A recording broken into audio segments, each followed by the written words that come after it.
Coffee Crew. In this video today we're going to talk about how to really take your coffee brewing methods to the next level, and I'm going to teach you what I like to call the 5-to-1 brewing method. This method was originally developed as the 4-to-6 method by the 2016 World Brewing Cup Champion, and I'm terrible at his name. It's a Japanese name that I'm not even going to try to butcher, but if you go look up the 2016 World Brewers Cup Champion, you'll see him. He's the one that kind of originally developed this method. What I've done is kind of add a little bit of my own flair to make it a little bit easier to understand and use and remember. And so let's get started. All right, so the first step is if you haven't gone over to the website and gotten our basic brewing guide, go ahead and start there, because you're going to want to understand all the tools you're going to need to kind of make a quality pour over, and that brew method is kind of going to be your baseline. So with all the coffees that you're going to be drinking and trying to controlling and manipulate to your particular liking, you're going to want to start with that brewing method. That's kind of the base. So I always start with that method.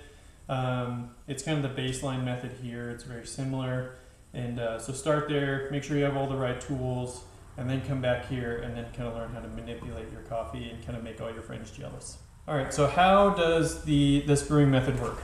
So I changed the name from 4-to-6, which is the original method that the 2016 World Brewers Cup came up with, and I changed it to the 1-to-5, just because it makes it a little bit easier for me to understand. And like if I'm traveling and I find a really nice coffee at a coffee shop, it becomes a lot easier for me to remember, and I can kind of do the math really quickly. So I changed it to the 1-to-5.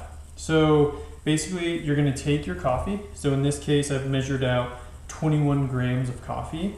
So we're going to take 21 grams of coffee times 15, 1-5, which is going to give us 315 total grams of water. So when we brew, we're going to start with 0 grams of water, and we're going to finish with a total of 315 grams of water. And we're going to do that over 5 separate pours. Now I'm going to teach you how to manipulate those 5 separate pours to really kind of change the flavor profile of the coffee. And I guess maybe change is a little bit of a bad word, but how to manipulate and bring out certain flavor nuances over other ones in the coffee. So this is the 1-to-5 or the 15 brewing method, and let's get started.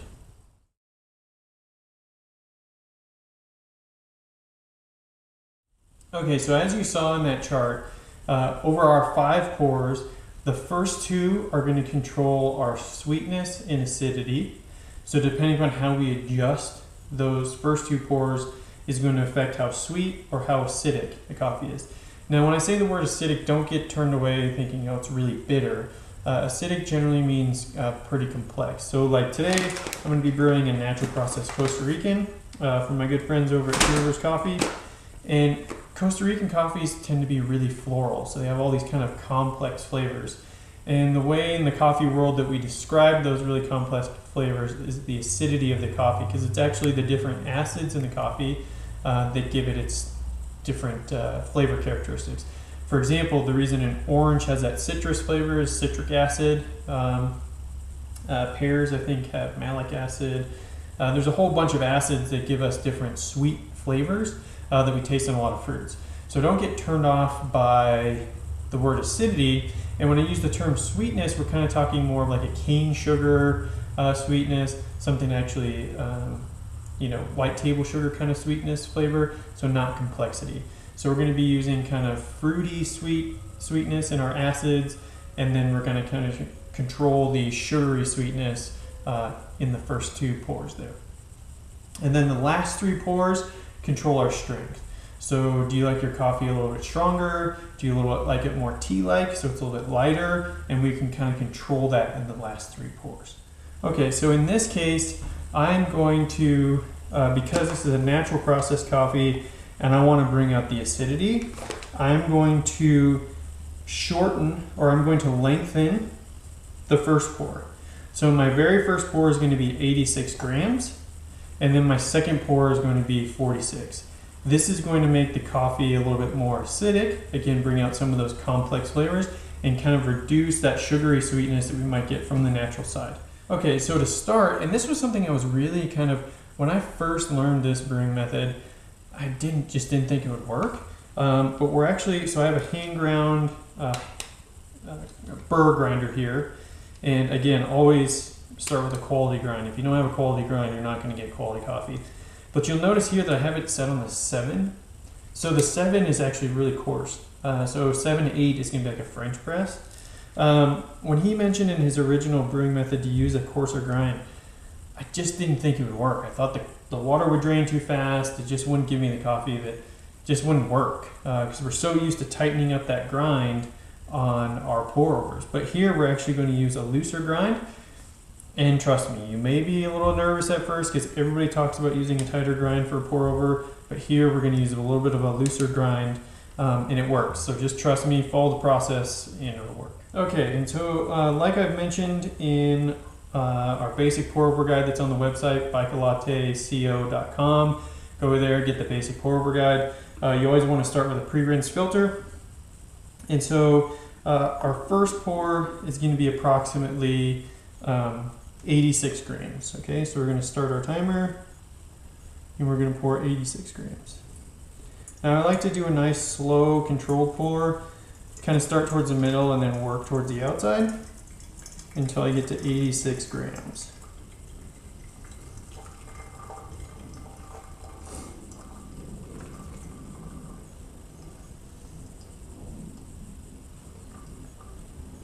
All right, and then you're going to wait approximately 30 to 45 seconds between each pour. So again, this is another rule that we're kind of breaking.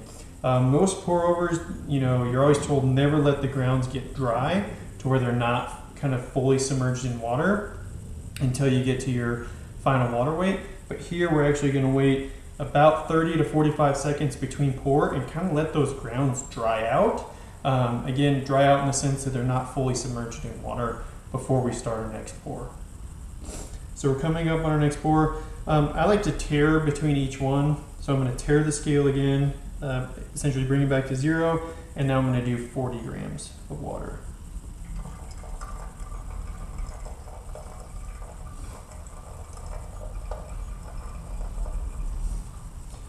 And again, I just tare between each pour because I kind of do the math, and I actually have my little cheat sheet here, so I know exactly how much water in each pour I'm doing. And so just kind of helps me make it a little bit easier. So again, we're going to wait 45 seconds between each pour. So while we're waiting here in our 45 seconds for this water to drain, let's talk about how I came up with the numbers for each pour. So again, we're going to start with our baseline of 5 pours with a total of 315 grams of water. So you divide that 315 over 5, which gives us 63 grams of water per pour. Now, again, I want to shorten the sweetness and kind of increase the acidity on this coffee. So I'm increasing my initial pour to 86 grams and then decreasing my second pour to just 40 grams. So now in my case, I like a little lighter coffee. I don't like it really, really strong.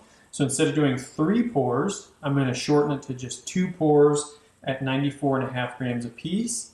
So I'll still reach my 315 total grams of water, but again, I'm manipulating how that coffee tastes by changing my pour methods. All right, so now let's go ahead and do our first pour of 94.5 grams. So I tared the scale.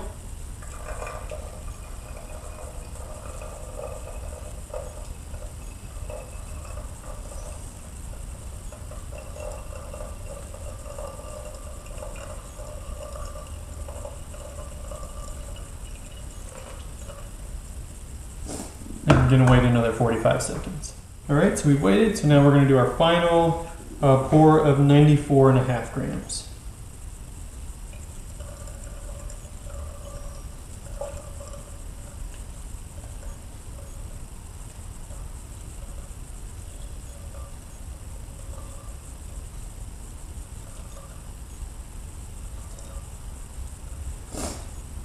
All right, and now we've reached a total of 315 grams of water, and so now our brew is done and we're ready.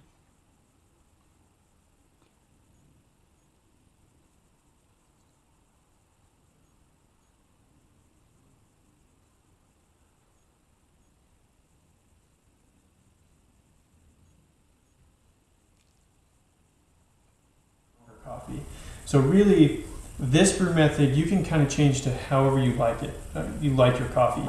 And that's what I really like about it, is that you're not just sticking with one baseline method. It allows you to manipulate the coffee based on your flavor profile and what you like and what you don't like. And the best thing is when you show up at your holiday party and everybody's like, oh, we want you to brew coffee for us, you can really, surprise all your friends and make them really jealous of your amazing coffee skills by kind of manipulating the coffee with each different coffee. Pour one that's a little sweeter for maybe your mom, maybe one a little bit stronger for your dad, and kind of just have fun with it. So I hope this helps. Hope this helps you step your coffee game up.